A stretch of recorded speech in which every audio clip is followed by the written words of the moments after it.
Well, everyone, that big game that we're not supposed to call the Super Bowl because the NFL has lawyers with hair triggers dropped some very good-looking 30-second spots from some upcoming films that I'm very much excited about. Now, there are a couple of films that were featured during the Super Bowl, such as The Jungle Book and a few other films here and there that look kind of good. Some of them do, some of them don't. But I'm going to focus on a couple of them that are pretty much a lot of the big ones that we're looking forward to, a lot of the franchise stuff, and so on and so forth. And just starting off first here with the Captain America Civil War spot.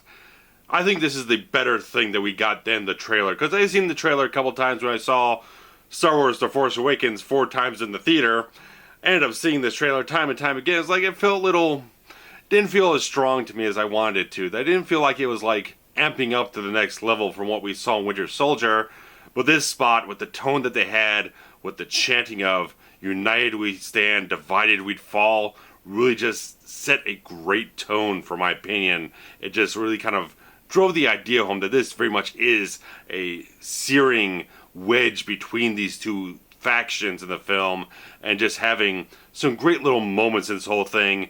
Just the moment where you see Tony Stark whip out that little piece of technology in his hand to stop the bullet from Winter Soldier. I thought that was a very clever little moment. And the bigger reveal of the two sides of the whole thing, seeing Ant-Man on the Captain America side along with Scarlet Witch and Falcon and Winter Soldier. But then you look at the big guns Tony Stark has with War Machine, the Vision, Black Panther. He looks like he's got the larger artillery on his side here. And I just like that reveal that you saw. I didn't pick it up first, but I saw Ant-Man in the back, and then you pan over to see Iron Man with his team. It's like, he's got the Vision, which is the most powerful thing, was the thing that I absolutely loved in Avengers Age of Ultron. Amazing character from the few moments we got, and just can see that he is a powerful being.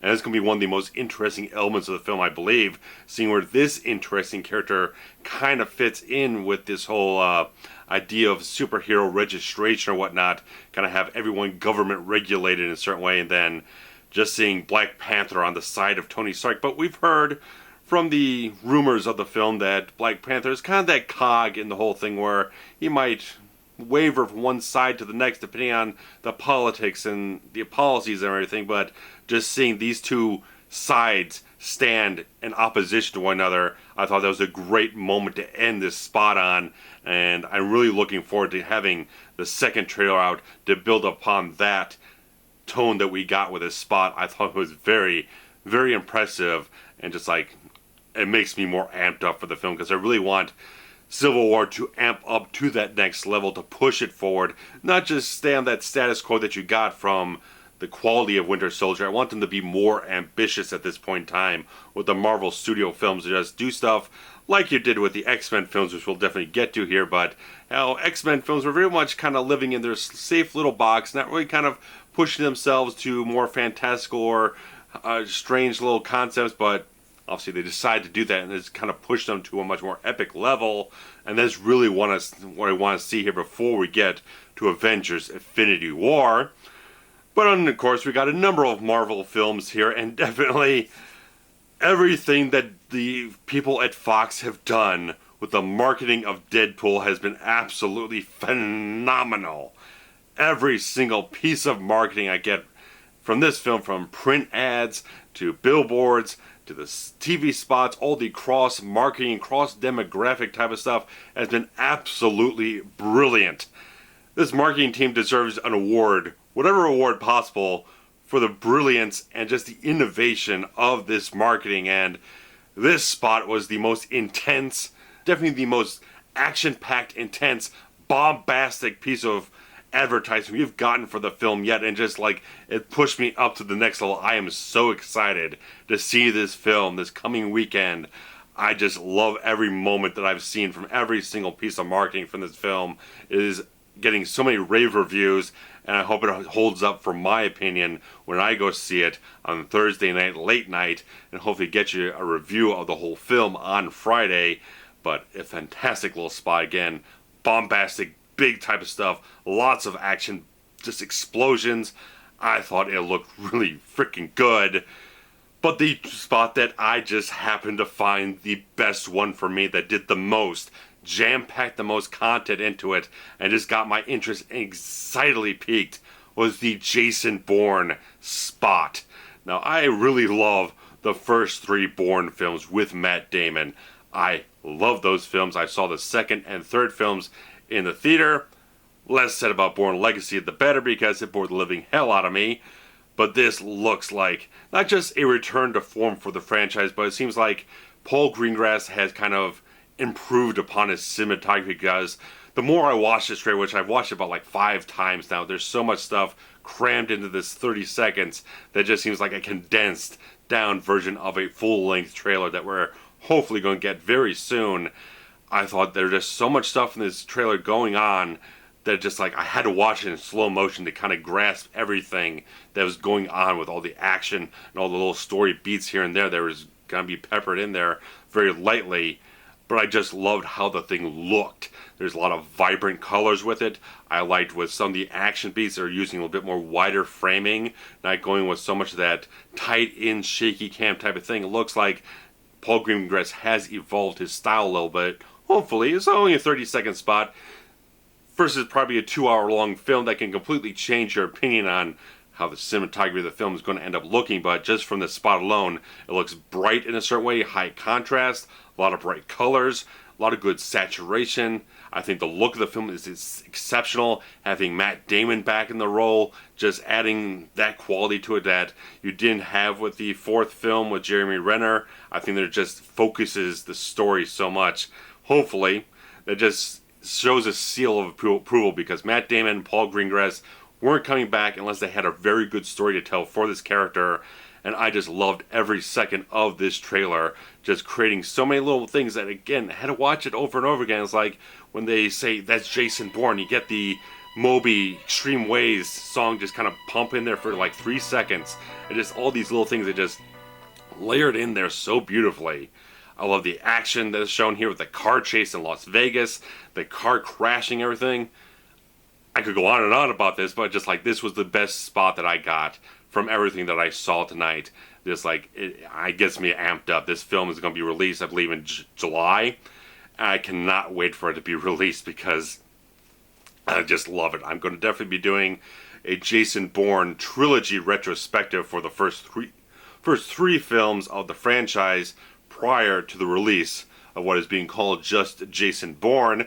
And people are kind of let down by this sort of bland title in a certain way, but my reasoning came up as probably people were, like myself, fairly disappointed with Bourne Legacy. One, they're using the name Bourne in the title, but there is no Jason Bourne in the film. I think possibly they chose just the name Jason Bourne to kind of hammer home the idea, this is the real Jason Bourne. This is really Jason Bourne this time. We're not trying to fake you out by using a franchise title that really doesn't have anything to do with its main character. This is Matt Damon back in full force. This is a Jason Bourne film through and through. We're not faking out this time. It's going to be delivering the goods, hopefully. So, highest one on my list is the Jason Bourne spot. Just, I cannot wait for a full-length trailer to come out and just give us the full layout of the story here. I just love it. Plus, you got Tommy Lee Jones showing up in the trailer just a little bit. Good stuff. So, that was fantastic. And Independence Day.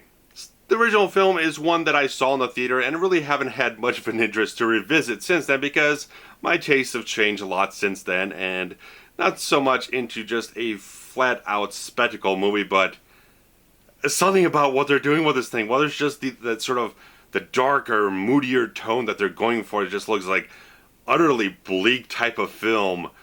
It just gravitates me towards it in this spot, where even if it is just all spectacle, all this fabulous CGI imagery just showing this chaotic destruction going on across the earth, looks fantastic to me. It just makes me more intrigued to the film.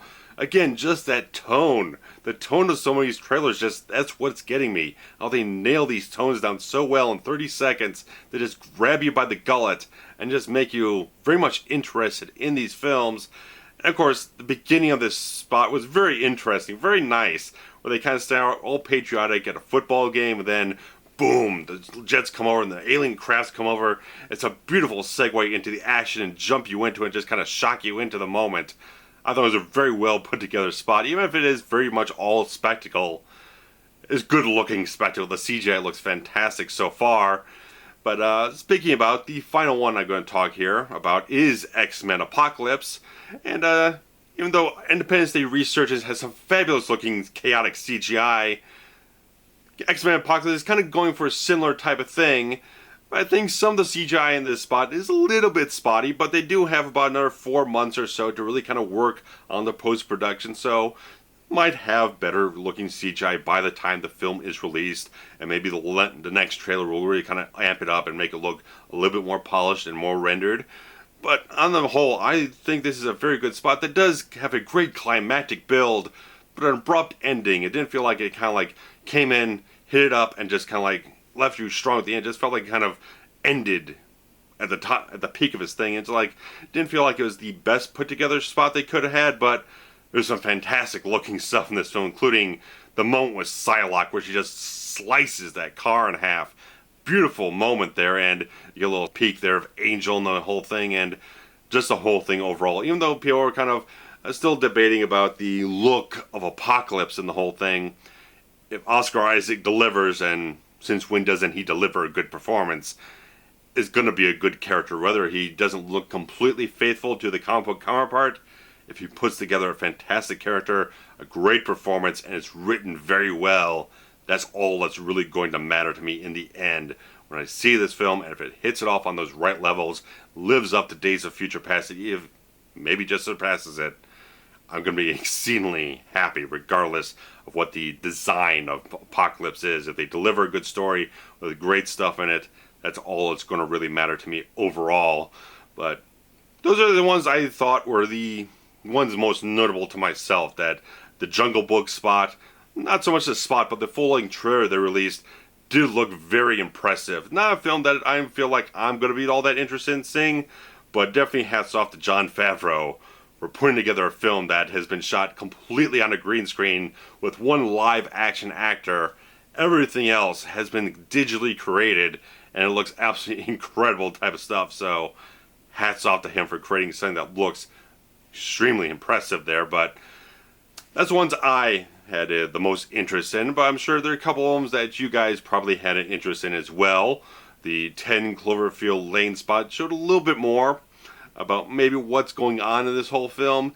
If it really does tie into the 2009 Cloverfield film, we'll see. Probably going to keep it very mysterious, not going to tip their hand too strongly and reveal the mystique going on in the film, but we'll see how that comes together and pans out. So post your comments below, guys, if you enjoyed a number of these spots. Definitely like to hear what your comments were and what your expectations are for some of these films coming up. So I don't tend to do any of these types of videos, trailer reactions or stuff like that, but just getting hit with so many really good spots that got me excited, I really wanted to comment on them and just bring that forward to you guys. So definitely thumbs up if you enjoyed this reaction to these spots here.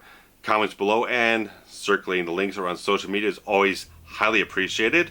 And of course, social media links in the description below to hook up with me there. So take care, guys. It's going to be a jam-packed week. I got a lot of things planned out through the end of the week, which will end up with a review of Deadpool. So thanks, guys, for watching. Take care. Bye-bye.